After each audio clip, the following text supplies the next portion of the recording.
And hello guys, once again, welcome back to my channel and welcome back to Chloe TV. Unang-una gusto ko lang magpasalamat guys sa ating mga solid viewers, especially po sa ating mga OFW na palagi nakasuporta, hindi lang dito sa ating channel, kundi sa ating buong team Kalingap. Nako, marami pong salamat sa inyong lahat. So ngayon, another reaction video na naman po tayo sa araw na to. At kung napapansin niyo po dyan ang ating title, Carla, naninigurado lang. No, Papa Joms, handang patunayan yung totoong pagmamahal niya. Ayan, so grabe yung title natin ngayon. No? Alam naman natin talaga noon pa lahat ginawa na ni Papa Joms para patunayan dito kay Carla Bells niya kung gaano niya kamahal ito. Hanggang ngayon, patuloy pa rin pinapakita ni Papa Joms yung totoong pagmamahal. Ayun, sobrang nakakatuwa po guys dun sa part 70 kung saan nga po sobrang sweet ng dalawa, sobrang sweet ng ating mag-agom at may pa-drive lesson pang nangyayari sa part 70. Nakaka-proud lang tingnan na si Carla ngayon, ang laki na ng pinagbago, at si Carla ngayon nag-aaral na kung paano mag-drive ng sasakyan. Grabe ang layo na talaga ng narating ni Carla natin, no? So, sobrang proud po tayo kasi tayo po'y sulit na sumusuporta at nagmamahal sa kanya. Kaya naman ngayon, huwag tayong magpapahuli, no? Wala tayong pinapalagpas na part ng Jongcar. So, lahat ay bibigyan po natin ng reaction. Pero bago tayo magpatuloy, syempre, kung bago ka pa lang dito sa ating munting channel, please don't forget to hit the subscribe button. Isama nyo na rin po ang notification bell para every time mag-a-upload po tayo, updated po kayo. At higit sa lahat, huwag din natin kalimutan palaging suportahan ang pinakaama ng Kalingap, si Kuya Bal Santos Matubang, si Ate Edna Vlog, si Kalingap Rab, at syempre si Jack Matubang. Suportahan din po natin ang ating keyboys, Kalingap Partners, at ang ating mga charity vloggers sa Pilipinas. Huwag na natin patagalin pa to guys, kaya naman samahan nyo muna ako, panoorin muna natin to. Pansin ko rin kasi kanina. Bakit ang lungkot mo kanina nung tinanong ko sa'yo about sa love team? Hindi ka na ba masaya sa love team natin? Wala lang po. Wala lang? Paano wala lang?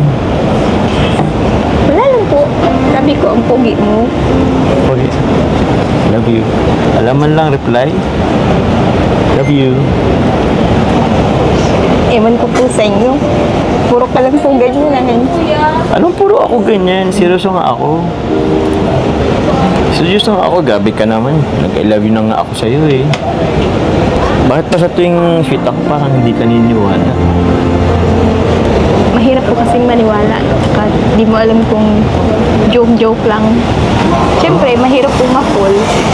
Tsaka bandang huli, iiwan ka rin sa iyo. Grabe. Ang lalim naman nun ha. Ikaw nga. Nung na-fall ako, di mo naman ako sinalo eh. Na-fall sa love team. Grabe ka ha, love team. Isyo ka ha. Hindi sa totoo. Tsaka, ikaw nga eh. Lagi kitang niyaya lumabas kahit na off-cam. Ikaw lang naman itong laging nagdadalawang isip.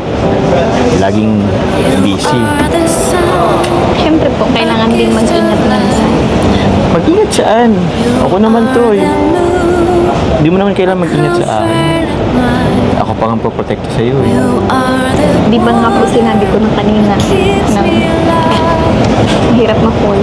Tsaka, di ba nga po, ginagawa naman natin ito para sa mga viewers. Siya? Ibang mindset mo? Grabe ka naman. Akala ko pa naman okay na tayo. Tsaka parang ang cold mo ngayon. Pasensya ka na po. Kasi alam mo naman sinabi ko sa'yo. Pero alam ko naman na naiintindihan. Di ba nga po nag-usap na rin tayo. Oo naman. Gets ko naman yun. Pero bahala na. Basta ako papatunayan ko sa'yo na malaga ka sa akin. Na gusto kita.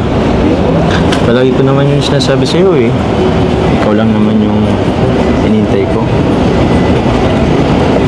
Siya nga pala meron akong surprise sa'yo. Kasi Inisip ko kasi, di ba, malapit na tayong yun, 14th monthsary sa 18. Kaso, feeling ko, maging busy si Kuya Rab niyan. Sa dami ng kanyang beneficiaries, ang dami niyang babalikan eh. Magki-Christmas pa naman. So, may surprise ako. In advance ko na. Kunin ko lang ang guma. Pero, bago kunin, harap ka muna dun. Huwag kang mong lilingon na kasi surprise yun. Sige. Huwag kang lilingon na. Oo, lumilingon ka. Harap ka dun. Huwag kang lilingon na. Lalingon ka kasi eh. Huwag ka nang harap ha. Talikod ka. Yan, talikod talaga para surprise. Ano? Ready ka na ba? Ready ka na? Sure yan ha?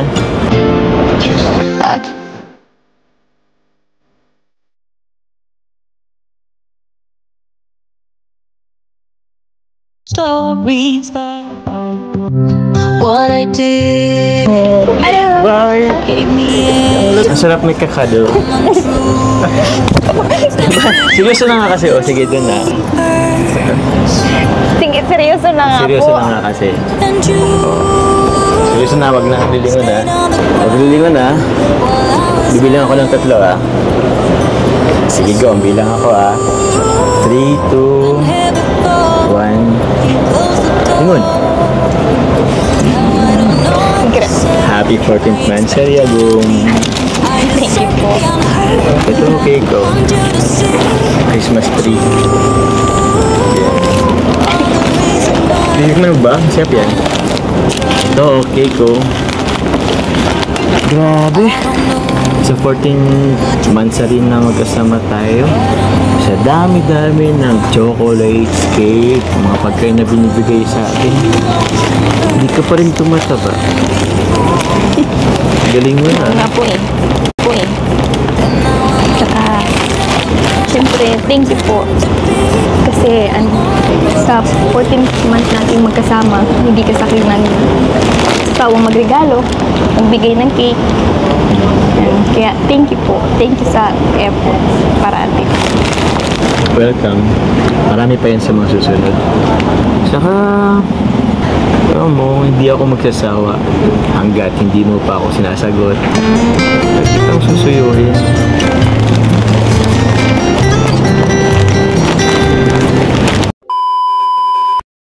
At yun na nga po guys, no, grabe, sobrang daming ganap sa part 70. Una doon is yung pag-surprise nila kay Kuya Yoyo ng motor na galing sa isa sa bigating sponsors ng Jomcar, si Ma'am Connie Sanchez. No, sobrang napakabait talaga ni Ma'am Connie from the very beginning sa Jomcar. At hanggang ngayon, talagang walang pagbabago. Ang sabi nga niya, wala siyang pinagsisisihan na sinuportahan niya ang Jomcar. So, ganun niya kamahal ang ating Jomcar, guys. And isa rin po sa nangyari dito sa part 70 is yung pag-drive lesson ni Carla. Ayun, napaka-fast learner ni Carla kasi sobrang ang dali lang niyang matuto. Imagine niyo, mga ilang minutes lang ba yon yung pag-drive lesson nila, pero talagang grabe, napaka-fast learner ni Carla, no? Pero muntik nga lang silang mabunggo doon sa parking lot. So, pero okay na yon. Ang importante, ang bilis niyang matuto talaga, no? Ganon ka si Carla, ganon ka talino si Carla. Ang bilis niyang makuha yung mga instruction ni Papa Joms. At syempre, sobrang galing din naman ng kaniyang instructor, no? Napaka-mahinhin, napaka-mahinahon, talagang walang ka-pressure yung nangyari. Pag ganon yung teacher mo, talagang mabilis ka talagang matuto kasi maganda yung pagka-instruct nila eh. So, walang pressure na nangyayari kaya mabilis mong makuha kung ano yung gustong sabihin nila. So, ganun po ang nangyari kay Carla dahil sobrang napakabait, sobrang napakagwapo at syempre, sobrang napaka-gentleman ng kanyang instructor. Mabilis agad natuto si Carla Bells. Ganon. At dito nga po guys, no, sobrang napakaseryoso nila sa kanilang usapan at ito po ay syempre usapang paninigurado. Kumbaga naninigurado lang si Carla kung totoo nga ba talaga yung feelings ni Papa Joms. At sabi naman ni Papa Joms, sa hinaba-haba ng panahon, ngayon pa siya magjo-joke. Sa dami ng kanyang ginawa, patunay, halata pa bang nagjo-joke siya? So, siyempre, sobrang sineryoso na talaga niya ni Papa Joms itong panliligaw niya kay Carla. And ayun, kung sila man or hindi, nasa kanila na po yun. Sabi nga ni Kalinga Prab, kung ano yung status ng dalawa, nasa kanila na po yun. Ang importante kasi sa ngayon is yung tulong na naibigay niya dito sa pamilya ni Carla. Napakalaking tulong po talaga ang Jomcarl, yung kinikita ng Jomcarl na pupunta din sa pamilya ni Carla. So yun yung mahalaga. So yung pag-ibig nilang dalawa, nasa kanila na po yun. Kung totoo or hindi, for vlog or hindi. So silang dalawa na po ang magdi-decision dyan. Paubayan na po natin sa kanilang dalawa yan. So yun lang guys ang ating reaction video sa araw na to. Huwag kalimutan mag-like and share dito sa ating video, and of course mag-subscribe na rin po kayo. Ito nga po pala si Chloe TV. Marami pong salamat.